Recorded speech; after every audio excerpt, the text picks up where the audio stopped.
So I come out of Jewish family retail, right? My grandfather was a merchant. My father was a merchant. I was a merchant at age 7. Didn't get an allowance, had to sweep the frickin' floor, right? Of course, I always showed up late for work. So coming out of local merchant, local is what it was all about. The perspective of the life is from behind the counter. 2001, we were forced to close due to competitive pressures, and I started doing web development. 2004, when Google first released Google Search, local search, I looked at it and I said, this is brilliant. I threw away the 9 yellow page books I needed to market to my clientele, and I devoted myself to staring at the local search results, thinking that I would achieve wisdom at some level. It didn't, I can guarantee you it didn't happen. I did spend a lot of time though, and I still spend a lot of time looking at these things. So anyways, it just became clear to me that local search was where I was at. That was 2005. Took the market a little bit of time to catch up with us.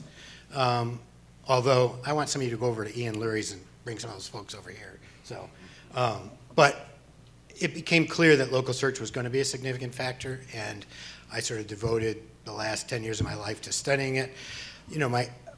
I've never been, as David can tell, I've never been driven by income.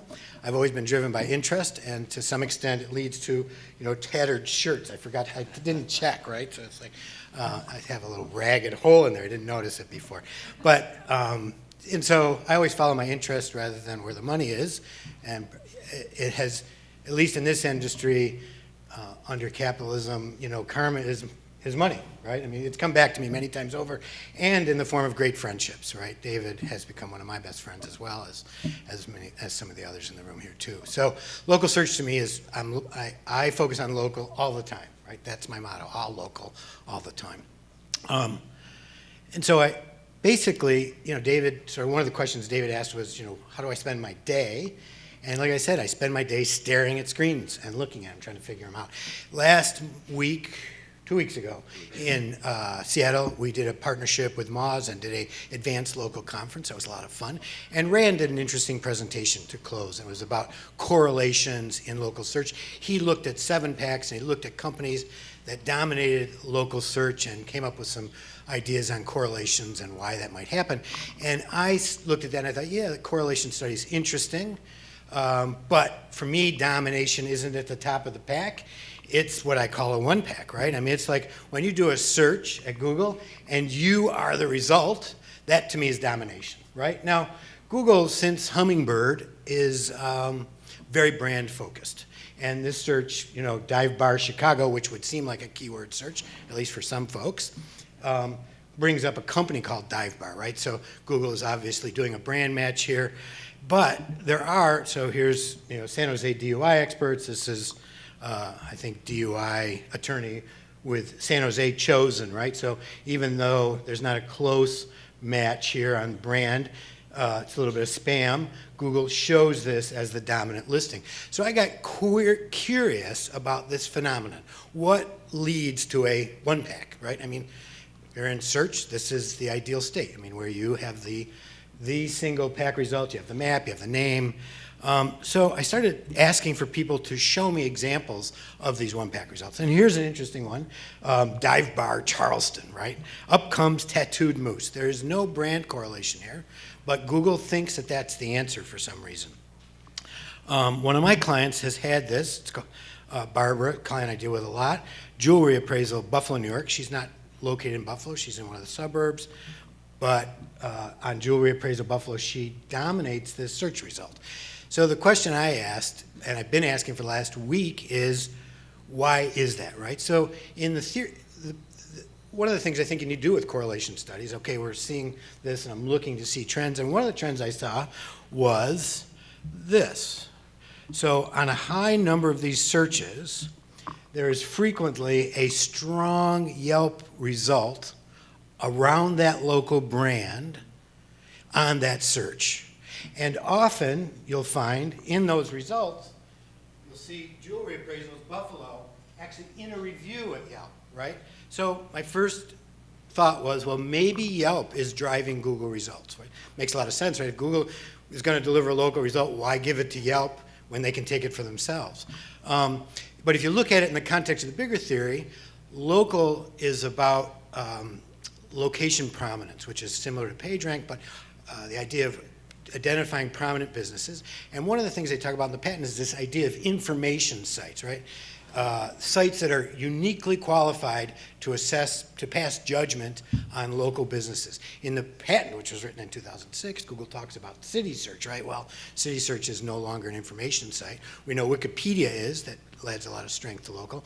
But my theory was, after looking at this, was maybe Yelp has become the information site, and it drives these sort of results. So I also thought, well, maybe it's also long tail categories. In other words, categories that Yelp has that Google doesn't, like dive bar, right?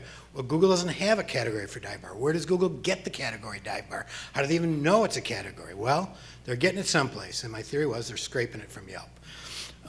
So I looked at a few more. Bartending school, Arlington. Bartending training, again, not a keyword match, so it's not a brand result. And again, I saw the Yelp answer here. So last night, and then David told me about a search he had done last fall for, Carreras? With the default to San Jose, is that what it is? San Diego. San Diego, and up came Lucata Pizzeria, right? Totally unrelated to a brand search. And David ferreted out the fact that Carrabba's was mentioned in a review, right? So we're starting to see a correlation here between Yelp results and one boxes that are not branded, which I think is very cool, right? I mean, if you could drive a one box for your client, perhaps on a long tail category, that'd be really cool. So last night, while I am, not sleeping, I thought, well, let me go look for some unusual phrasing in Yelp reviews and see what happens when I translate that unusual phrasing into a search phrase, right? So went to Yelp, looked at my reviews. Dave Ormland used the word Google local. I typed in Google local Olean, New York, and I come up. Well, clearly there's not a lot of inventory for Olean, New York to compete with, but why did they show a local result at all? And again, in Yelp, that exact phrase existed there. I did another one on so I went to Barber's and looked and found a rings appraised phrase in the reviews at Yelp and typed that in, rings appraised Williamsville. And again, she gets a one box, and you can see that really clearly. Well, yeah, right here, you can see 2 rings appraised. And I don't know on her site if she uses that. I don't think she uses that language at all on her site, right? So clearly this result is being driven externally. Clearly it's being driven by something other than, there may be some semantic stuff going on because Barbara talks a lot about appraisals. It's a very important part of her funnel. Every citation she has on the webs mentions appraisals. But to show up for this search, rings appraised, clearly is being driven by that, plus the fact that she is being shown significantly on Yelp. So I went from this theory about this information source to some sort of test of the hypothesis, trying to match up, and I'm getting results. Now, it doesn't work all the time. Go ahead. Are these paid people on Yelp? Are these all paid? No, they're all free. Okay. All free, right? I mean, what happens at Yelp, what's funny is that if you're in a market and you start getting reviews in that market, Yelp starts throwing link juice your way regardless, and that will start showing up on those keyword phrases in that market. I don't know exactly what they're doing internally, but these are non-paid Yelp users. I would recommend not paying Yelp. I think it's probably one of the worst deals going, but ask David for confirmation of that. Yeah, I'm sorry, go ahead. You think Google's scraping the Yelp reviews that don't actually get published on Yelp? Absolutely. Not only that, I think they're scraping the categories, and I think I've seen 2 types of this kind of results. One in which the local business has done a good job organically above the Yelp. Another where the local business has no organic presence on the page, it's just the Yelp. So I'm suggesting that not only are they scraping it, they're actually driving the result, right? Google sees Yelp there with this branded answer, and instead of letting Yelp get that top position, they're taking it. It's like, why give up that space, right, to Yelp? I mean, of all people. So I think they're scraping it and using the resource to drive results. So here's a weird one, right? Mobile phone repair, Olean, New York. I don't know if you know, but about 8 or 9 months ago, if you type in the word phone after a brand, they actually will bring up a phone number, which is now clickable using Hangouts, right? So you can actually call using Google Hangouts on that number. This one, there's no Yelp presence at all. It doesn't have a Yelp listing. So why does that happen? You know, I don't know. But what I can say is that I think the theory is correct. And you know, you need to extend this idea of information sites a little more broadly, and we need to start learning about it. My suggestion, though, and this is the tactical tip of the day, the rest of it's going to be Q&A, is think about long-tail categories that don't exist at Google, that probably do exist at Yelp and Superpages.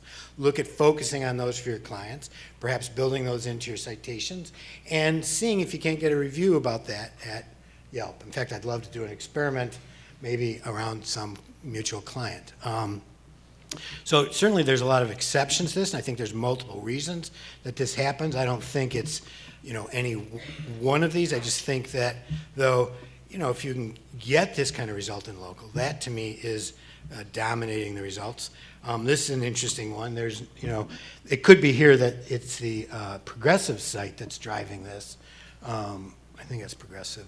Next one down. Next one down is Progressive, driving this, you know, as an authoritative local site in this context, right? Insurance, which isn't going to do well at Yelp, possibly driving this. I'm not sure at this point.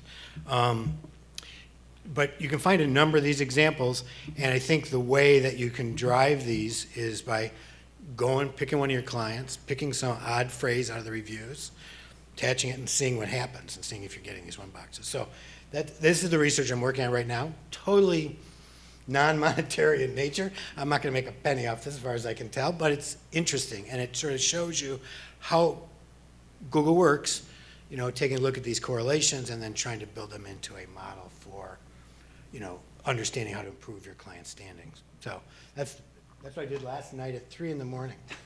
So If that's not an introduction to the way Mike's mind works, I don't know what would be. So as I said, most of this is going to be Q&A with you guys, but I do want to start just to kind of level set everybody's understanding of where we think the space is. I think we have a very similar opinion on this this question, which is, what do you think Google's algorithmic arc has been the last 2 or 3 years, and what happened with Pigeon, and how would you position Pigeon in the context of broader moves that Google is making? And I think you alluded to it in your presentation, but kind of giving everyone else a sense of where we think the space is. So I think to study the arc, you need to move back to the transition to knowledge graph, right? Google switched from web-generated results every 6 weeks to a static database ID when they bought Metabase and moved local into it, right? A huge technical endeavor, started in 2012. So they start dealing with these entities. I think then Hummingbird, which was late 2013, was a very brand, even though it was positioned as a way of verbalizing searches on mobile phones, but what we saw was a very strong brand emphasis that showed up with a lot more one boxes, particularly crappy ones, but all more one boxes. And so there's this brand emphasis that around the idea of location prominence, in other words, brand in a limited geography, and identifying which brands are most significant in an industry and a geography. And then with the release of Pigeon, what we're seeing is a similar brand emphasis throughout the whole pack as opposed to just the top of the pack, right? And also throughout organic results. Actually, I left Venice out of this. Venice occurred roughly the same time that the transition to Metabase occurred, right? Beginning of 2012.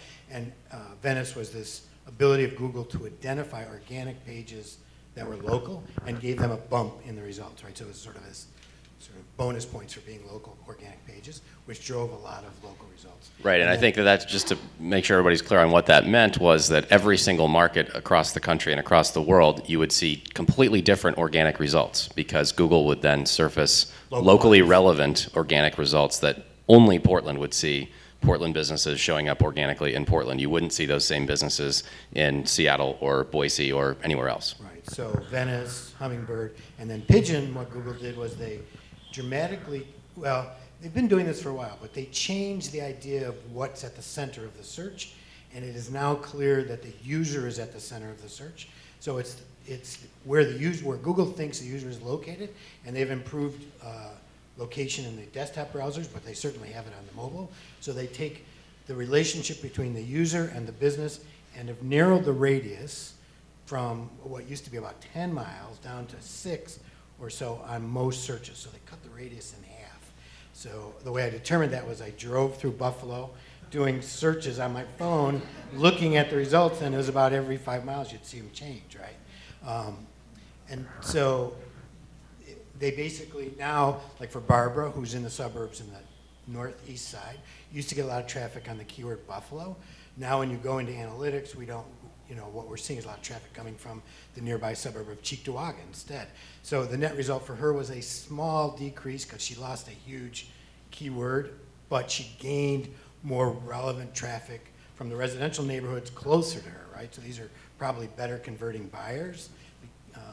And in that sense, in the end, I think for most people, Pigeon was a wash. That was Google's goal. I think it wasn't to, it's always upsetting to people, but I think in the end, it was a couple points up or down for most people as they rearranged the results in relation to people's geography. And I would say that everything Mike said is true, and I think that the only other element that I would add with Pigeon is that that this shrinking of the radius to a user has become, I think, more category dependent than it was previously. So, for instance, if the example that I did soon after Pigeon came out was searching for a convenience store from Daily Cafe in the Pearl, and if I did that search, a year ago, I would have gotten a result radius within Portland that stretched from Raleigh Hills all the way out to Gresham almost. And since Pigeon, that Google is now shrinking that radius. If I do that same search, I'm basically limited to here being the farthest point of the circle that Google's showing convenience stores. So I think it's definitely category and sort of neighborhood dependent in terms of how many relevant businesses are close enough for Google to consider them good results. Yes, and one other thing was they reduced the number of times they showed pins. A lot of 7-packs became 3-packs, a lot of 3-packs became 1-packs. A lot of, like in certain industries, results disappeared with pins altogether. And we also saw some organic results, more consistently showing up above pins. But from my point of view, that's a recalibration that will adjust itself over time, that as Google learns more about local intent, particularly on the phone where we're transitioning, you'll see more local results, and you see them more on mobile. Right? Yep. So. Great. So that's kind of the level set of where we think we are with Google right now. Can we get some questions from the audience? Yeah, go ahead. Well, I have a question. I'm in the hotel business, so about if I'm in Portland and I'm searching for a jewelry store, so I'm going to be in Buffalo, how does that affect when you're not sitting down the street, you're looking for something right now, right quick, you're Yep. planning ahead to where you're going. How does that particular opinion have an Yep. effect on that? Would you still show up if you're in the suburbs? A lot of my properties are not in a big city, but they're outside of the big city. So we have a really hard time, if we have a hotel, we have one that's outside of Bend, that's not in Bend, and we do have had issues with the city. Yep. Yeah, So so that's- let me just repeat the question so everybody can hear it. So the question is, if you're doing a local search remotely, where you're being explicit about the geography in which you're looking for results, how has Pigeon affected those kinds of searches? Yeah, in 2 words, you're screwed. I mean, not totally, but to some extent you are. That in Buffalo, you can see this really clearly. They brought it in everything inside the Beltway, right? And anything in the burbs, Williamsville, Amherst, Cheektowaga, it won't show on those kinds of searches as they narrowed the results for that particular phrase. So it gets much more harder for those kinds of tourism-related searches to show up. Yep. Now, So the we answer, should. though, is organic from my point of view. Well, and also Google's Hotel Finder and paying Right. for premier placement in that, which is now the #1 quote unquote organic result for pretty much every search in your category. So And perhaps some barnacle around Yelp or other things right. mentioning TripAdvisor probably. TripAdvisor mentioning Buffalo in the actual reviews, right? Might be a way of overcoming that to some extent. Right. I think there's a question here. Yeah. 2 questions if I may. The first is No, the first one is short. Oh, okay. 7-pack, 5-pack. they all say that. What does that mean? 7-pack, 5-pack? What is that? Sure. So the question was, what is the 7-pack and what is the 5-pack and Sorry. the 3-pack and the You 1 know, box? we use jargon to keep people out. So this is like local talk, right? So we got to turn on the projector here. Hang on. So the ones I showed you before are what we call a 1-pack, 1 pin, right? But if you search on, give me somebody, I'm sorry, what? Beer. Beer, and let's just localize it here. I don't know what yeah, I know, I want to get the search up to. Okay, so this is beer is a entertainment area, and in the entertainment area, Google has what used to be the carousel across the top. They're now showing what's called the local stack, which is interesting because Google can't see a phone number, for example. You can't see an address. To get more, you got to go to Google to get more, right? So one of the trends we're seeing in Google is this tendency to keep people on Google with the next click, right? So beer, that's one example, but let's look for cars, Portland, and we'll hopefully see a pack result. Oops. Let me just throw dealer in here, yeah. So this is what's called a 7-pack, right? And so obviously ads. Now somebody's got an organic result above the pack, and so this is one way. In some eye tracking study, we've seen the organic results above the pack consistently get more clicks, right? So it's an opportunity. But this is what we call a 7-pack. Used to be this was the most dominant result. Now we're seeing a lot of 3-packs. We see a few 5-packs, a few 6-packs. How does somebody get into the pack?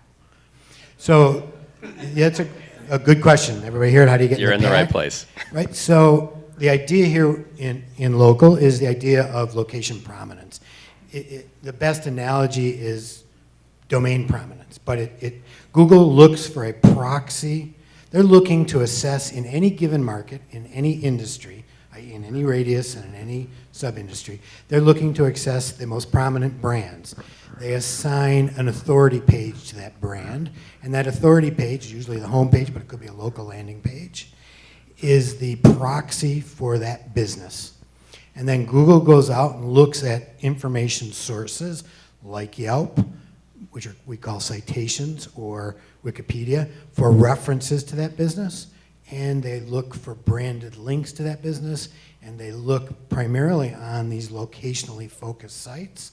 And using that sort of reiterative logic, much like PageRank, they calculate who's most prominent in a given radius in a given industry.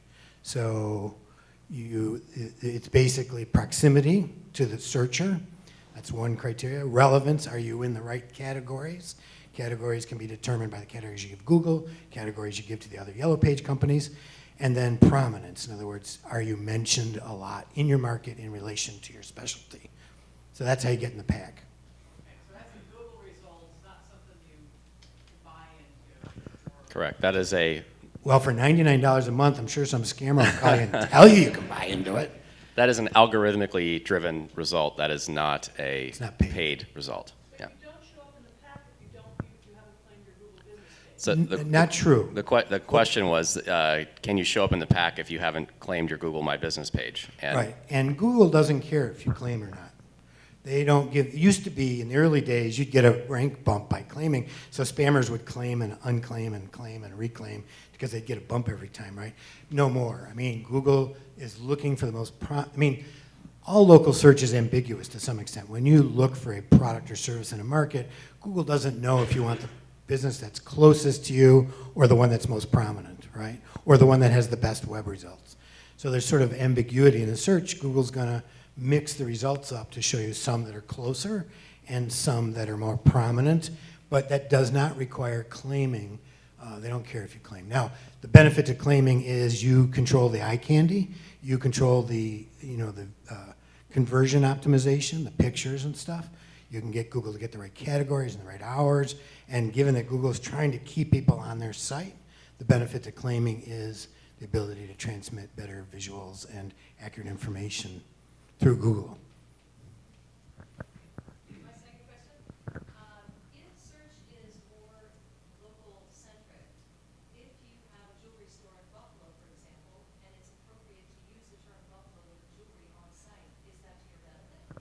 So the question was, should you use geographically relevant keywords on your website? Is that going to help you?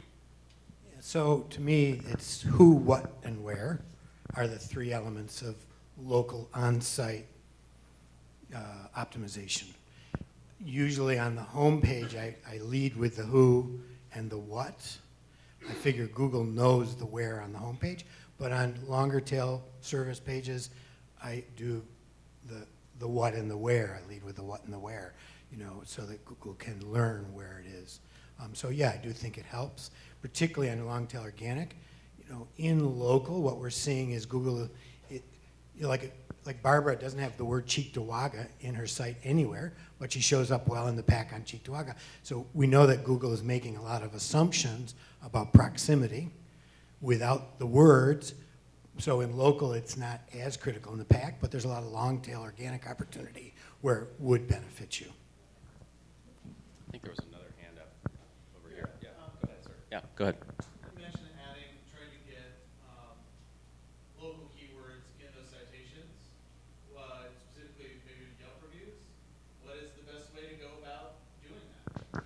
So the question was, how do you get keywords in your Yelp reviews, for example, or reviews on directory websites generally?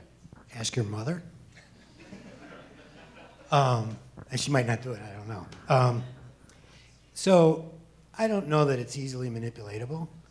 I think that doing reviews that regularly over time is the best way to do it, and letting your customers speak for you. That being said, there are situations where you might want to try to get a couple reviews on Yelp. It's very difficult because Yelp, Yelp is very particular about who they show reviews from. You have to usually have at least 10 reviews and a couple of friends or a bunch of friends and 5 or 10 reviews. So a lot of people's reviews won't show there. So sending your clients there willy-nilly is a waste of time from my point of view. And what David and I have been working on is ways of identifying which of your clients actually use Yelp. So if you log on using your client's if you log on to Yelp using with your Facebook login for your client open, Yelp gives you the opportunity to load in your Gmail customers, your Yahoo emails, and your Facebook friends, and you can see which among them have actually left 10 reviews, and you can then target them to leave you a review at Yelp. That review is likely to stick. So it's a very focused effort that you might want to do to get started. Over the long haul, it's not a scalable thing, and so you probably want to do just review management on an ongoing basis. And one thing I would say is, in terms of getting specific keywords, I wouldn't advise you to necessarily try to do that. But if there are things that you can do when you're asking people to leave you a review, things like, oh, tell us about the kind of service that you had, or the kind of product that you purchased, or whatever, where you're not asking them, you're not saying, hey, we want a good review about this thing, but you're just leaving it open to them. That might kind of be a middle ground where you're not running afoul of the FCC, and you're also more likely to get keywords than just saying, hey, leave us a review, please. So. Specifically about locations, like if you're like that Buffalo, or localized results that are out of the local area, trying to get those localized locations or whatever into those citations. So I think the question was, what about geographic keywords in reviews? And I guess my take is that that's less of a factor than the product or service keywords. Yeah, so the question is, why does Barbara show up for Jewelry Appraisal Buffalo when she's no longer showing up for Jewelry Store or Jewelry Buffalo? She has always focused on Buffalo on her site. And she's always positioned herself as a Buffalo jewelry as part of her tagline. So Buffalo is an integral part of her marketing message. But users have mentioned that when I searched for Jewelry Appraisal Buffalo, I did what most people do, is go to Google, and that's the review, and they mentioned it in there. So I think it helps. I don't know that there's any way to drive it specifically. Sure, go ahead. So I know that you work with Get 5 Stars, I helped create Get 5 Stars with Don, yeah. and we use a same type of program. They have 300 plus review sites that they're able to. First, we query our customer. They give us a 1 to a 5. If it's a 5,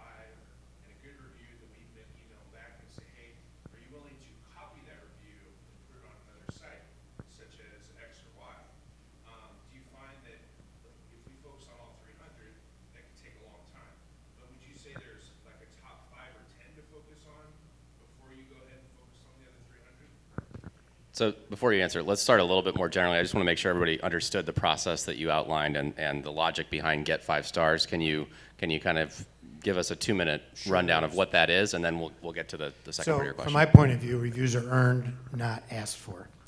And the idea behind Get 5 Stars is to help location-based businesses understand whether they're reviewable, right? So we do a net promoter score of every client that comes that we can get their email address. They get rated on a scale of 0 to 10, and the business gets to decide how those users get branched after that, right? They could get funneled into a follow-up feedback process, or they can get funneled into a review process, and the business gets to decide where they go. And what we see quite regularly is those businesses that score higher on net promoter scores consistently get more reviews with the exact same process. So my attitude as a marketer and as a consultant to small businesses is not to focus on reviews, but to focus on brand and something worth reviewing, right? So creating a reviewable business that people are excited about. I did a case study. Can I have Sure, case go ahead. study? I compared 2 insurance agents, right? You can't find a more boring frickin' business that's less likely to be reviewed. It's like, oh, I bought some really cool homeowners last week. It doesn't happen, right? So, and if you look nationally, you see average reviews for insurance agents are 0.7 reviews at Google. Very low number. And I did a case study with 2 insurance agents, both with what's called a book of 2,100 customers, book meaning number of people they have email addresses for and are doing business with regularly. 2,100. One was getting a net promoter score of 36 out of 100. The other was getting a net promoter score, 58 out of 100. The other was getting a net promoter score of 92 out of 100, right? So 92 is really unusual. It's a very high because it's sort of a tip scale. And what we found was that the guy with 92 got 50% higher open rate on his emails, had 3 times as many people visit review sites after he asked, and had 6 times as many reviews. And everything else, as far as I could tell, was exactly the same. I controlled for subject lines, body content, quantity, frequency, and everything else. And in fact, to the disadvantage of the good guy, I actually put an extra step in. He was disadvantaged, and he still got 6 times as many reviews. So from my point of view, that speaks world. Reviews are hard to get, whether you do them at scale, whether you do them individually, they're hard. And what makes them easiest is improving your business. And so I think as marketers, we need to get that message back to the businesses that you need to listen, pay attention, create a business that's worth writing reviews about, and then ask. So, and how about the second part of his question in terms what was of that? how many sites should you Oh, be good question. realistically trying to get customers to Right. review you on? So I did a test where it was in our industry, it's thought that if you asked Gmail people to review at Google, you'd get higher review counts. Well, I stopped that test after 1,000 emails because I got 0 asking Gmail users to review at Google. So I thought it was irresponsible of me to continue the test for that client, right? So we switched to 2 review sites, Google and Facebook. And there we saw an increase in reviews at both places. In other words, some choice is good. I don't know where that drops off in terms of users. I haven't tested 3, 4, 5 choices in terms of usability, right? So I think there's 2 issues here. How many choices do you want to give a person, and where should you get them, have those choices? So in terms of where, if you're doing this at scale, Yelp is a waste of time. So don't put Yelp into that process because you're unlikely to have a review stick there. You're wasting your customers' time. So I would pick Google, Facebook, and possibly 1 other industry-related site. So I'd give them 3, I think, as my recommendation up front. And then once you get enough there, you can switch those out and do, switch. But I think I might leave Facebook in all the time because I really think that Facebook makes people feel comfortable. And I think going forward, the arc of Facebook and local is going to be very important. And if you're looking for which industry sites to ask people for that third item that Mike was mentioning, just look at the sites that are ranking, the directories that are ranking for your keywords, right? So if you're in the hotel business, you're going to see TripAdvisor and Booking and those types of sites. If you're in the home improvement industry, you're going to see Houzz and Home Advisor and those kinds of sites. So whoever Google sees as authoritative in the space is a very good spot to get a review. The other place to look is in the knowledge panel for you and your competitors, because then Google shows you other reviews from around the web. You can see where Google is scraping to get those reviews. I'm going to move on to somebody else, actually. We'll come back to you after we've given the room a chance. Let's go to the back. Yeah, you comment on Angie's List. Angie's List, with that, I have one client that's got like 400 5-star reviews, but they don't show up because it's a closed network, which is unfortunate because they're anywhere. Mike, what are your thoughts? We feed the reviews to the website, but it's not. So what are your thoughts on Angie's List? This gentleman has a ton of reviews there. It's a closed network. It's not crawlable, or as crawlable anyway, as some of the I others. see Angie's List as a casualty of the current local scene, right? I see them in decline, and I see the long-term viability of Angie's List as not very viable. So from my point of view, if they are getting a lot of business from Angie's List and the investment there is paying off, I would continue to do that on an ROI basis, but I wouldn't focus on it for reviews. I would focus on more general review sites that are going to, give you broader reach typically, and I would move away from Angie's List. When I did a consumer survey on where people, and let them answer the question, where would you prefer to leave a review? I didn't give them a choice.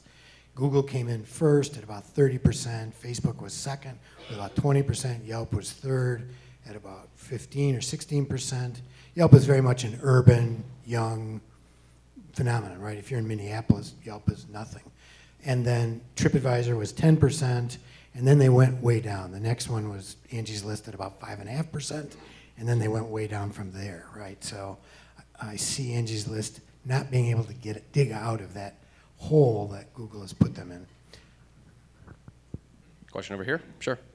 If you have multiple sites, what's the value of paying to have your sites listed on? Was it universal business listings or something like that?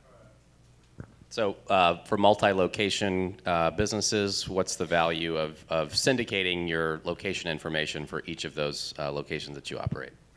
So basically syndicated business information that distributes through the top tier data providers. So in the United States, there's like 4 top tier data providers, might be 5 depending on how you consider it, but InfoUSA, Localese, Axiom, Factual, and to some extent Freebase Wikidata, right, which influences Google. Which Google's locking down in Freebase, but four they're weeks. moving it over to Wikidata though. So I see Wikidata. So these are 4 key resources that most people in the industry use, right? So getting listed accurately at those primary data sources is minimum table stakes for any location-based business these days, because those guys each sell those listings to various other places. UBL is one syndicator. David, I think, has one of the, at Moz Local, David built Moz Local, which I think is one of the better and more reasonably priced syndicators, because it hits those top 5 sites, and a couple others. So I think that minimally you want to be hitting those top syndicators, making sure not only that you're seeding positive information, but that you're removing negative information, because negative information is a death knell, because Google gets confused by it. And by negative, you mean incorrect or out-of-date information. That's right. Wrong address, wrong phone number, wrong business name, duplicates, that sort of stuff that Google chokes on. Not as much as it used to, but still it's a death knell. So that's sort of table stakes these days, is at the primary ones. And then typically you want to go a little deeper than that. You want to go to the top, say 20 other sites, Facebook, Yelp, Bing, YP.com, Superpages, perhaps Better Business Bureau if you remember some of these other ones. And then beyond that, I don't know how good it is. But so you really have to look at the mix of who UBL is syndicating to versus Moz or Yext. Yext, just as a note, right, doesn't syndicate to the top tier data providers. And as a default with Yext, they don't dedupe listings at the places they do syndicate to, although they've now added a deduping feature apparently. But Moz has a deduping feature, which is very nice, right? The biggest issue is if you've got listings that are moved a lot or changed trade names a lot or changed phone numbers a lot. Cleanup in this industry is like getting rid of dog poo on a hot summer day from waffle sneakers. It's really, really hard. You know, it takes a long, long time, and it's really nasty. But it's something you have to do, you know. Great. Mark, I'll come back to you. Let's go to this side of the room. Go ahead. So we inherited a client that had 5 spam reviews from around the web, not on our top 50 citation sites. We've been able to, by contacting Google, get about 400 of those removed. Do you have any tips or tricks to speed up that process or be more efficient at it? Spam, it's an inherited client. Yep. So tips for getting either spam reviews or inappropriate reviews removed, both at non-Google properties and then potentially also at Google properties. What are your tips there? So Google's, the fastest way to do it with Google is to, sort of buy Israel's atom bomb and drop it on them. I think that might be the quickest way to do it. Google is pretty reticent to remove reviews. They're hard to work with. There is the flagging mechanism, which is roughly akin to urinating in the Pacific.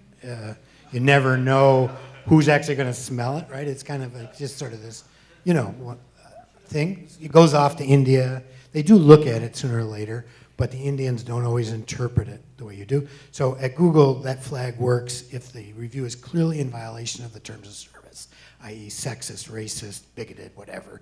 But if it's even has the appearance of factual, they may not remove it.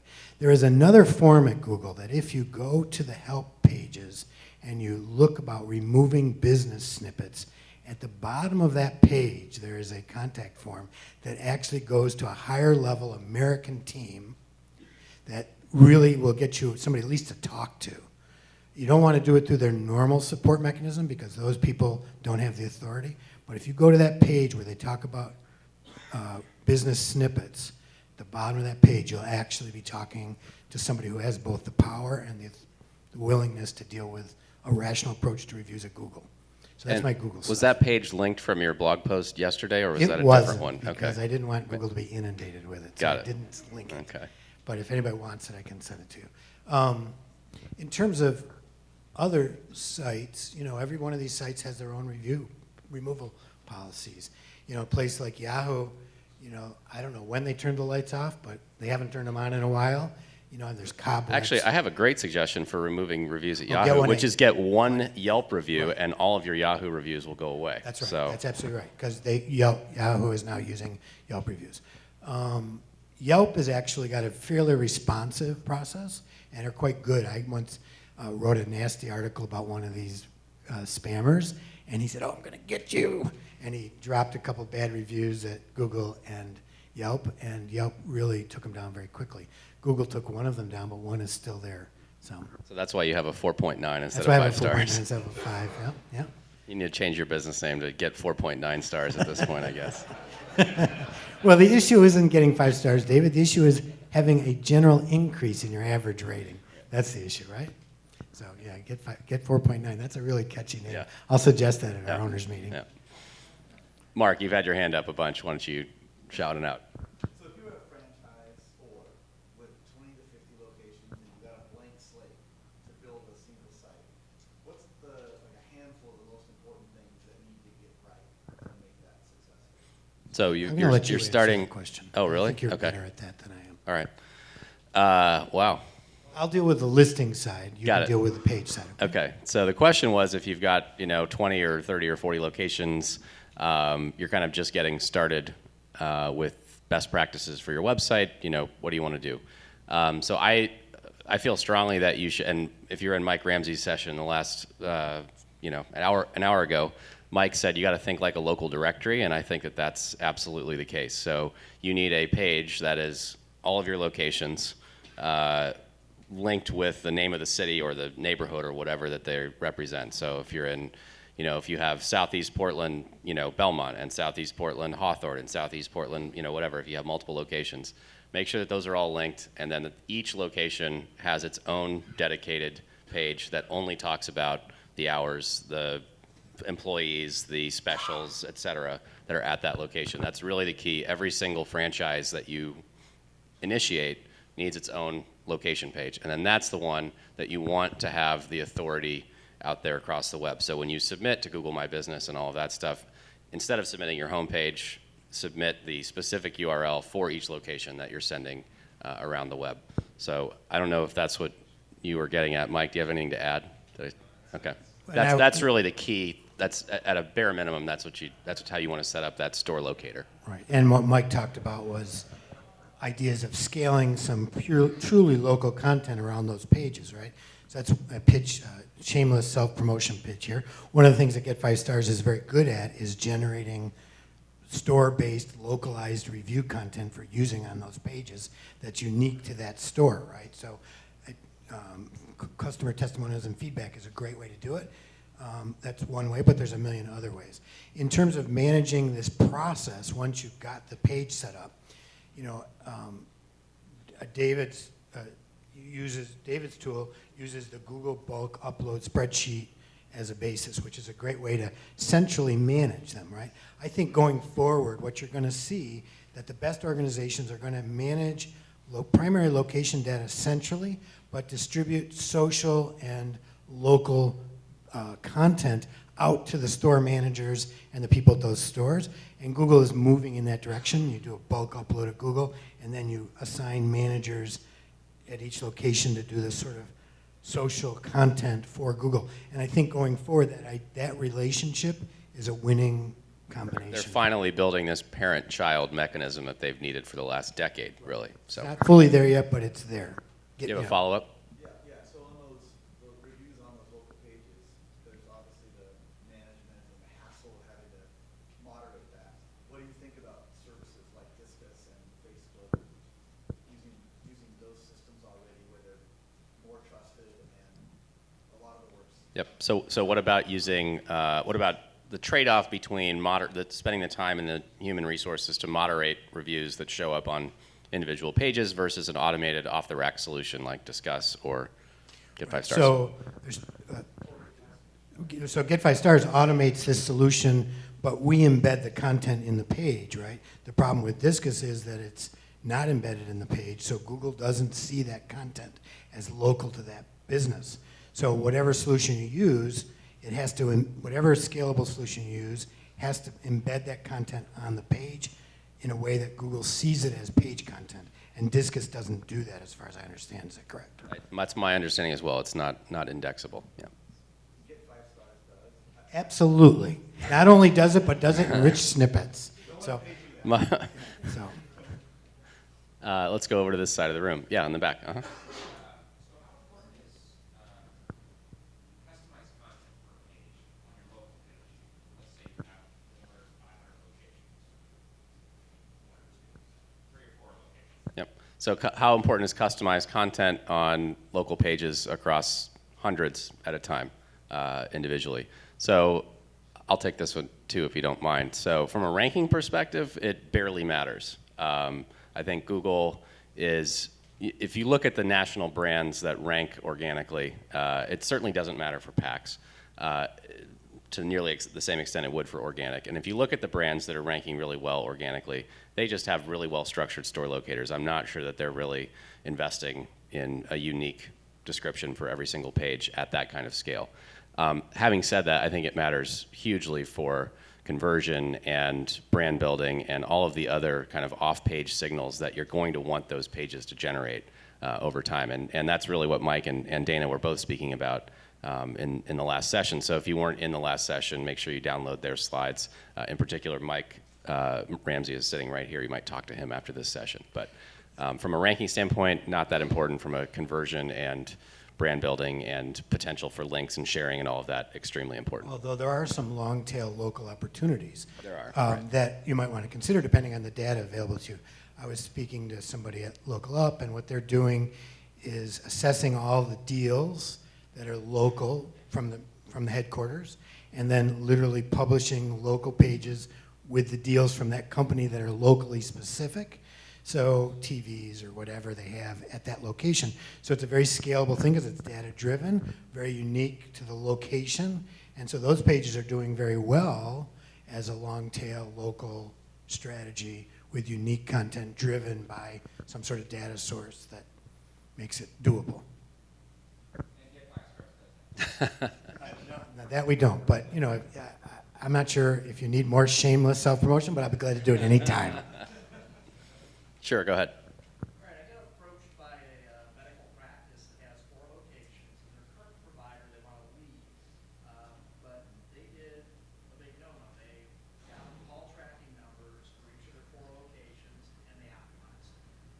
So I'm trying to think of a good path forward that doesn't have a lot of pain, you know, if they need to move on to those call tracking. So the question was, this gentleman was approached by a medical practice that 4 locations, they were using call tracking phone numbers. It's going to be a mess to clean up. Is it worth it? What should he do?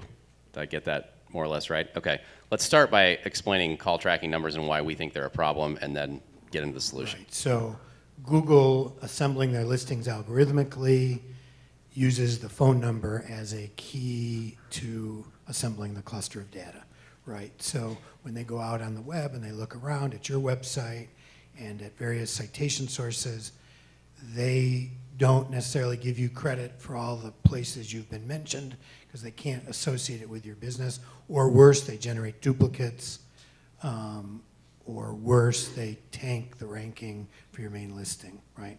So the problem isn't call tracking per se, it is call tracking implementation.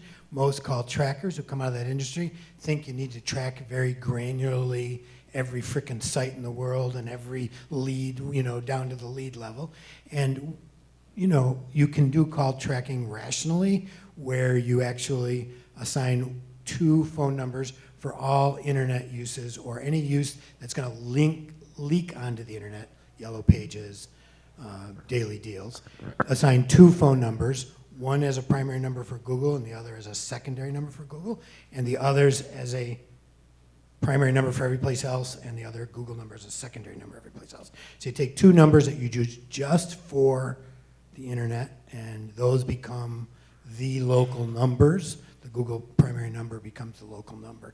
So you can implement it, but you gotta be rigorous about that. You can't be throwing numbers around that Google's gonna see, right? So if you wanna show a call tracking number on a page from an ad, that's one thing, right?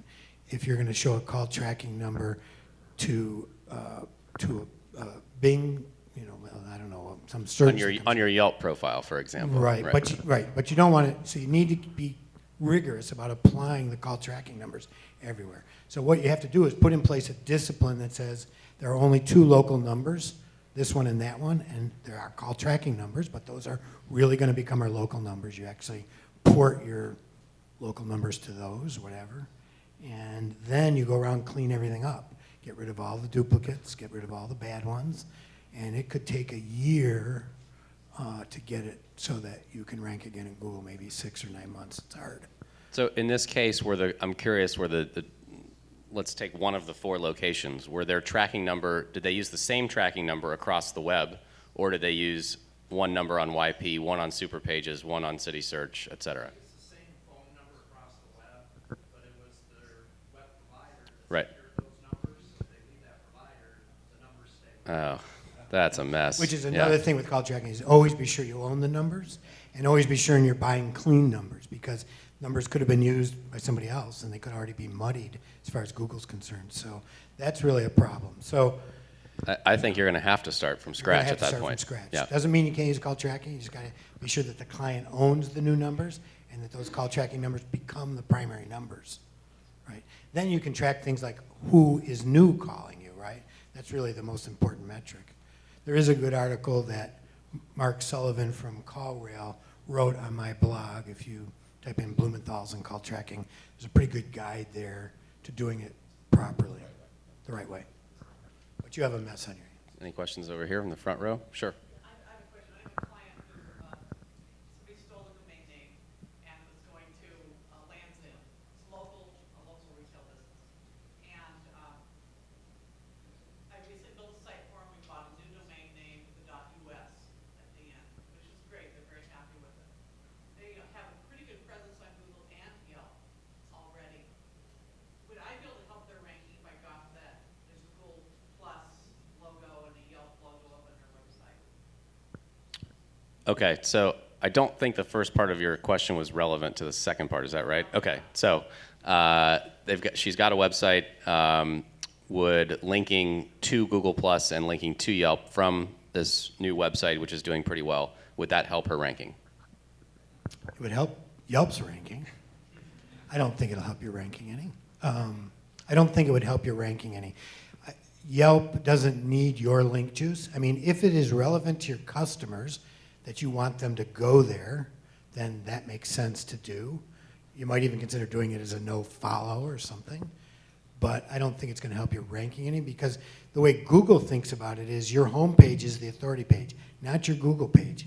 Your Google page refers back to your authority page. Your Google page is a reflection or a mirror, the rank of it, of your home page. It's not the other way around. And you can't throw anywhere near enough juice to your Yelp page as much as Yelp can. So getting a few reviews at Yelp is going to do better for the ranking of your Yelp page than anything you could do. So I would take that link value and direct it internally instead of externally. So that's the next step with this client, is getting access to their Google account, because they probably don't remember how they set it up initially. And then going in and putting their new website on there, adding some more images. So the question is, you know, at this stage, you know, what should she do next, given that this site is ranking pretty well? How should she be optimizing those profiles? And here the URL really is key to make sure that it's pointing to the .us instead of the old domain. Right. So doing citation cleanup, like we talked about, is going around all the sites in the world that have the wrong URL, because, again, Google is referencing that URL in this calculation. So cleaning up your name, address, phone number, and website at the sites that Moz does, as well as the top 20 or 30 or 40 other sites, depending on how bad it is. So that would be valuable to them, right? Then, you know, doing some brand marketing in the local market somehow, right? So that you get mentioned in the local chamber, the local newspaper, that sort of stuff would be helpful.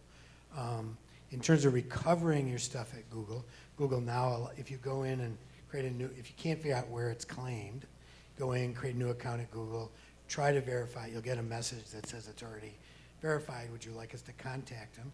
And then Google will send an email to that account. So you can then scour your email accounts to see if you can figure out where it is. If you can't, after 2 weeks, you can call Google support, and they will help you make that transition. They have a lot of reviews under Google. Yeah. Right. Definitely better to try to get this resolved rather than giving up on it and creating a second listing. So, yeah, Right. You won't be able, Google won't let you create a second listing anymore. It's much, Right. or it's much harder. much to. harder too. Yeah. From a local perspective, B2B.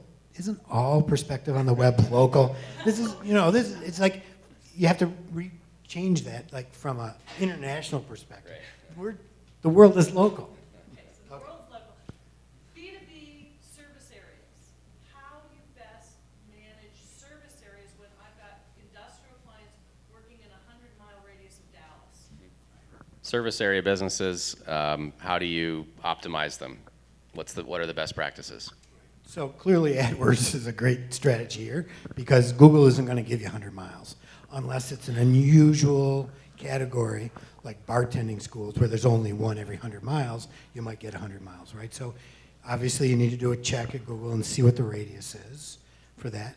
One of the things with service area businesses, which is what Google calls them, is they allow you to hide your address and define the center of your service area and a radius. So you can sort of drop the pin, the circle, in the true middle of where you do the most of your service. In the Google My Business. Google My Business page. So you really want to, you know, be honest with Google and tell them that this is where you're primarily doing business. And telling them it's 100 miles isn't going to do any good, you know. And you may just even want to. Well, they give you two choices. They give you a radius choice or they give you a zip code choice. Right. Is one or the other better? Well, So what's the question better is- is to put the. Oh, sorry. Go ahead. I was just going to, the question is, for those who couldn't hear it, is the zip code choice or the radius choice better in the Google My Business Right. dashboard? So what's better is getting your circle truly in the middle of your most important geographic area, right? That's what's better. Whichever of those two ways does that easier, sort of depends on where they're physically located. Because if you do a radius and they're in the suburbs, it's going to be a radius around the suburbs, right? Whereas if you do it with zip codes, you can get it to drop in the city you're actually doing it. So you really want to tell Google where you're working, and they will respect that to some extent. But generally speaking, I mean, we're kind of neglecting the question of organic, which I think is Right. by far the bigger opportunity, Yes, is exactly. to create content on your website that talks about each area that you want to service. And there's any number of ways to make that content legitimate and relevant and interesting. One of the most obvious is to do case studies or features of customers in those markets where people who land on those pages are going to recognize the brands, and it's stuff that you don't necessarily have to even generate, that somebody else is writing it or taking photos or whatever on your behalf. Right, exactly. Yeah, I mean, certainly organic is the best play there. Right. We got one at the back, and then I'm going to sidetrack the conversation briefly, but go ahead. Got a quick follow-up to the multiple location How do you deal with your homepage? Like, what's that? If you have 2 locations, say, as simple as that, why are you dropping the map on the homepage? Or do you? So multiple locations, if you have very few multiple locations, how do you handle referencing the NAP across your website and especially on your homepage? So, there's this whole grade from one to many, right? And at some point, many becomes unwieldy on the homepage of the website. The homepage is a preferred page because it's likely to be the strongest page. So typically up to 3 or 4, maybe 5 locations, you can do that on the homepage, maybe.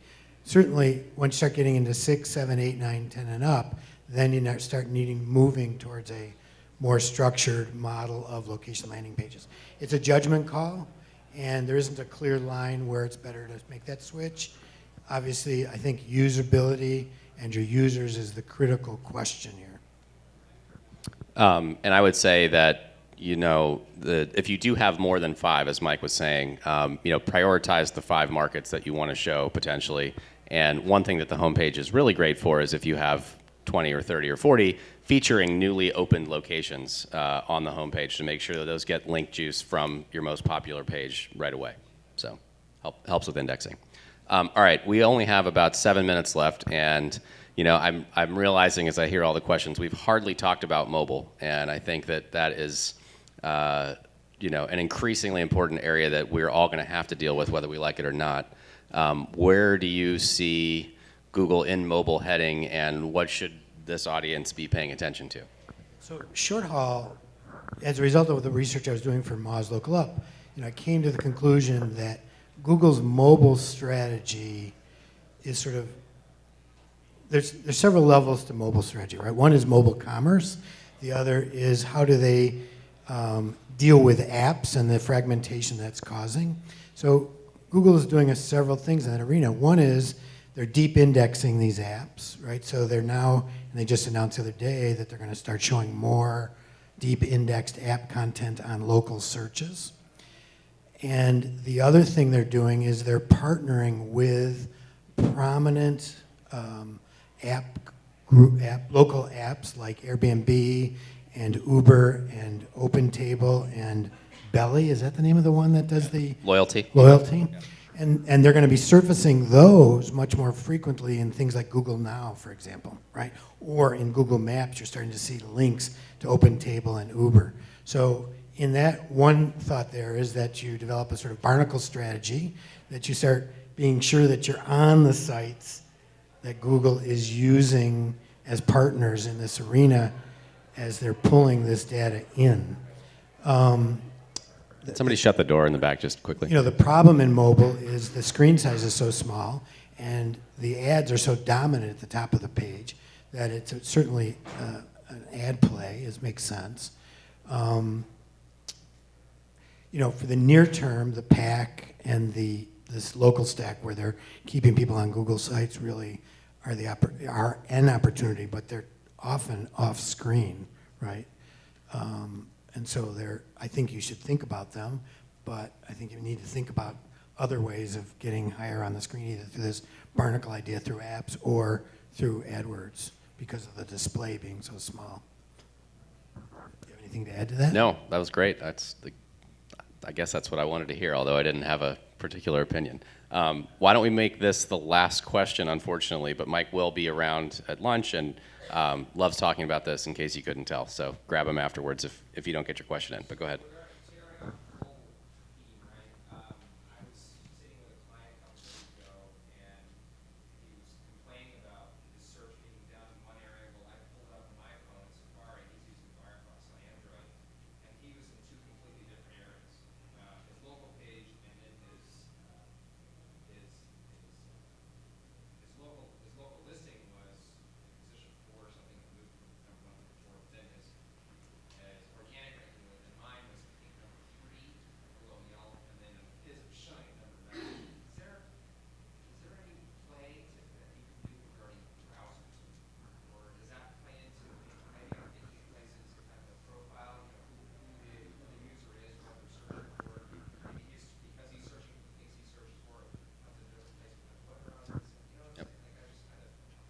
So is there a way to address or optimize for personalized mobile results, which I think we could probably all agree are going to be increasingly frequent? Yeah, tell him to click through to his site more often. He'll see his thing rise in the search results. He'll be perfectly happy. He won't know the difference. Right? Isn't that a good solution? Ramsey did an interesting study just about a correlation between click-throughs, and correct me if I'm wrong, but click-throughs and increasing rank in local, right? Darren Shaw did a big one. I've done some of my own though. We've seen some interesting things on clicking through specific search results in local maps leads to an increase in rankings Right. for a logged out, signed out browser. So for basically every new searcher coming to them, it's even a higher position. Rand's done the same thing at Right. MozCon this past year, where he had the whole audience click on a specific listing, and within a few minutes, it had gone from the bottom organically to the top of the page, and the map listing moved up to the top of Right. the map listing. So essentially, behavioral signals like click-through rate are going to play an increasing role, it would seem, in these kinds of results. So to the extent that you're doing things that are likely to increase click-through rates, so if you have a good meta description and a compelling keyword title, if you are... And a mobile site. I mean, Google has just announced right, so that they're going to reward mobile sites with rank improvement, right? So make sure your site's responsive, make sure it's blazing fast, all of the mobile SEO best practices. And then I would also say, similar to click-through rate, if you're getting a lot of people doing branded searches for your business. So to the extent that your offline advertising is, instead of like us on Facebook on your offline ads, it's, hey, search for us on Google. And you actually hear a lot of car dealers doing this. I think Ron Tonkin is one of them, which coincidentally, they had the #1 organic result in that search that Mike was showing. I have no idea, it was a pure correlation that I just happened to notice, but it makes sense from the prominence theory that Right. if people are searching for you because of offline advertising, that Google is effectively bringing that into their criteria. Makes all kinds of sense, right? So I think running good offline ads that get people to search with on the you. call to action of search for us on Google could be a real optimization tactic in 2016 and beyond. So, okay, we've got to end it there because I'm hungry and I'm sure you guys are too. So we should get to lunch. Please, let's see. First of all, thank you to Obility for sponsoring this track. ObilityB2B.com. I want to know why Yext wasn't sponsoring this track. They sponsored the local track earlier. So, you were there. Yeah, they I was. sponsored your Yeah, track. That's right. Ironic, isn't it? Anyway, thank you to Mike for traveling such a long distance. In case you couldn't tell, he's from Buffalo, New York. So really appreciate the cross-country trip. And please join me in thanking him for a great Search Fest presentation. Thanks to you for being a good friend. Same here.